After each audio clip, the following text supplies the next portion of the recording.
Bonjour, je m'appelle Yves Citon, je suis professeur de littérature à l'Université de Paris 8 et directeur de l'école universitaire de recherche Artec, et je suis aussi apprenti collapsonaute.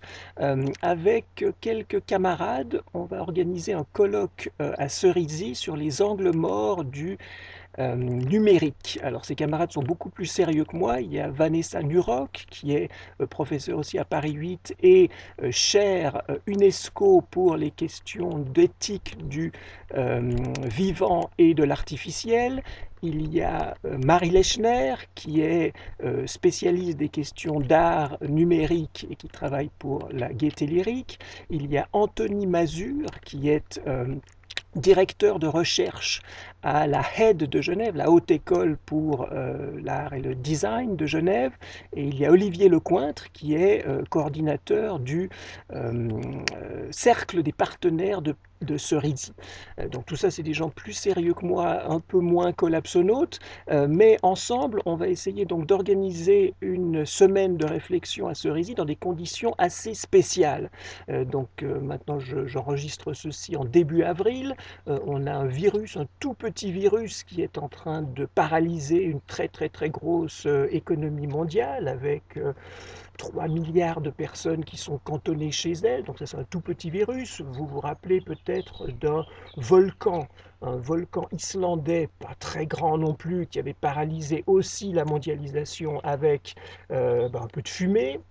Et donc, ce qu'on va essayer de voir, nous, c'est en quoi la programmation de la vie, de l'avenir, qui est le fait des algorithmes, de l'intelligence artificielle, du numérique, et ben en quoi elle a des angles morts. Le paradoxe de base, c'est de se dire que ce numérique, on dit qu'il est ubiquitaire, à savoir qu'il est partout.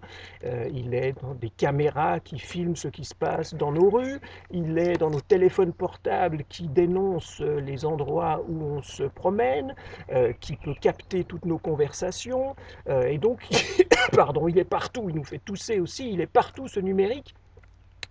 Et pourtant, l'hypothèse du colloque, c'est de dire qu'il a des angles morts. Il y a des choses qu'il ne voit pas. Et que ces choses qu'il ne voit pas, ou que nous ne voyons pas dans ce que fait le numérique, eh ben, c'est peut-être les choses les plus intéressantes.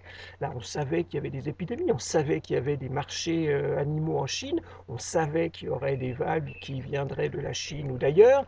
Eh ben, on n'a pas vraiment prévu la chose. Il y a une sorte d'angle mort sur le statut des hôpitaux, sur toute une série de choses qu'on est en train de vivre maintenant avec des effets de confinement. Donc c'est ce qu'on va essayer de se demander à propos du numérique ubiquitaire.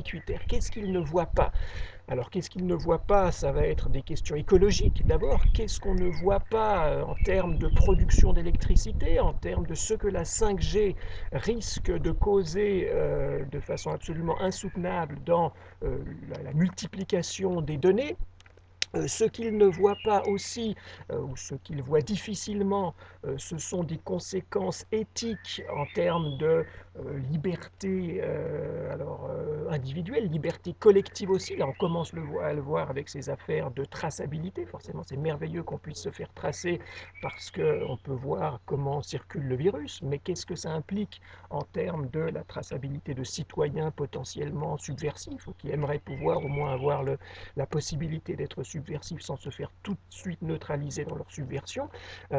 Là, les questions, c'est aussi des questions de facteurs humains. Qu'est-ce que nous faisons dans cette numérisation? On a par exemple des modes de livraison du courrier, de livraison des paquets qui sont de plus en plus numérisés. C'est quoi un facteur là-dedans? Le facteur humain, c'est pas seulement une donnée ou un paramètre humain, mais c'est aussi les facteurs qui viennent à nos portes et qui nous parlent et qui maintenant sont en train de se reconvertir en travail social en même temps que livraison du courrier.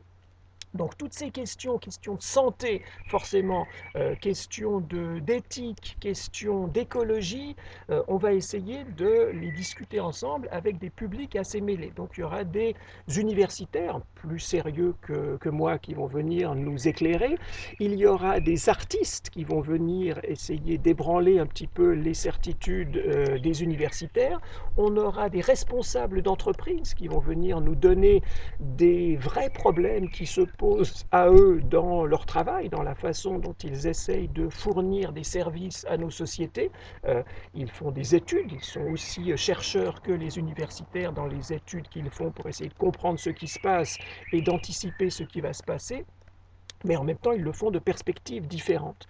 Donc, avec des responsables d'entreprise, des universitaires, des artistes et toute une petite guérilla de doctorants et de jeunes chercheurs qui vont essayer de venir aussi poser les questions de l'avenir, poser les questions que eux et elles se posent à partir de leur doctorat, de leur recherche en train d'émerger par rapport aux certitudes d'universitaires un petit peu plus rassis et aux intérêts d'entreprises qui doivent aussi balancer leur budget, voire essayer de faire du profit. Donc tout ça, c'est ce qu'on va faire à la fin septembre à Cerisy, si tout se passe bien et si la collapsologie n'a pas raison d'ici septembre.